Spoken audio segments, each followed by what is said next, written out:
Alléluia. Alléluia. Qui est content d'être dans la maison du Seigneur? Alléluia. Gloire soit rendue à ton Saint-Nom.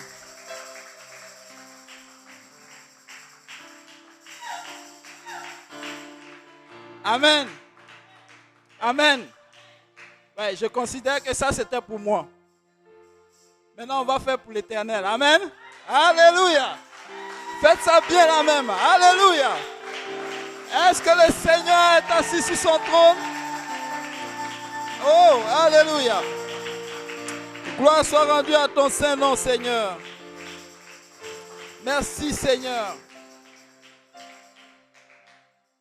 Vous savez, moi, je suis toujours content de venir dans la maison du Seigneur. Hier, on était en train de rendre visite dans une famille et Yannick a dit ceci. Il dit, même s'il est malade, il préfère être dans la maison du Seigneur. Il va prier jusqu'à ce que le Seigneur le guérisse. Et si ça ne va pas maintenant, peut-être après, il ira à l'hôpital. Mais sa première réaction, c'est d'aller à la maison du Seigneur. Amen. Je ne sais pas.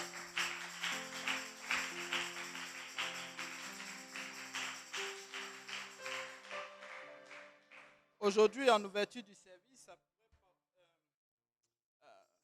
c'est un peu la parole que j'aimerais apporter avant d'ouvrir ce service. C'est dans le livre de Psaume, n'est-ce pas? Psaume chapitre 22, écrit par David, n'est-ce pas? Qui dit au chef des chantres sur biche de l'aurore, Psaume de David. Mon Dieu, pourquoi m'as-tu abandonné? Et t'éloignes-tu sans me secourir, sans écouter mes plaintes? Mon Dieu, je crie le jour et tu ne réponds pas. La nuit et je n'ai point de repos. Pourtant, tu es le Saint. Amen. Souvent, on peut passer par des situations difficiles et puis on pense que le Seigneur n'est pas là. C'est vrai, en tant qu'enfant de Dieu, on n'est pas épargné par les problèmes. Quand je dis problème, ce sont des circonstances très souvent créées par nous-mêmes parce qu'on n'écoute pas.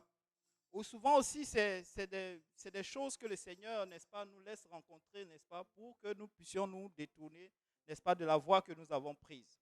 Je ne sais pas par quelle situation tu passes aujourd'hui. Peut-être c'est dans la pensée. Aujourd'hui, quelqu'un me disait que vraiment, il était comme un peu abattu.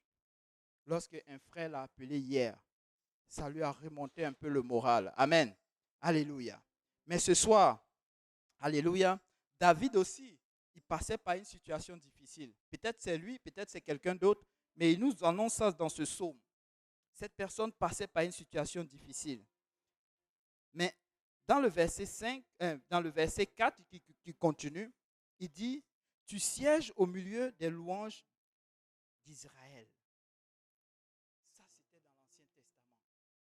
Je ne sais pas par quelle situation tu passes, toi qui me regardes, toi aujourd'hui en face de moi dans cette salle. Je sais que l'Éternel siège au milieu des louanges de ses enfants. Nous avons le Saint-Esprit. Nous avons même plus que ceux qui étaient dans l'Ancien Testament. Qui croit que le Seigneur sera là ce soir-là? Amen. Qui croit que le Seigneur, n'est-ce pas, sera dans notre louange? Alléluia. Alors, nous allons nous joindre, n'est-ce pas, à l'adoration. Amen. Afin que l'Éternel maintenant vienne faire ce qu'il veut faire. Amen. Alléluia. Donc, joignons-nous, n'est-ce pas, à l'adoration. Amen.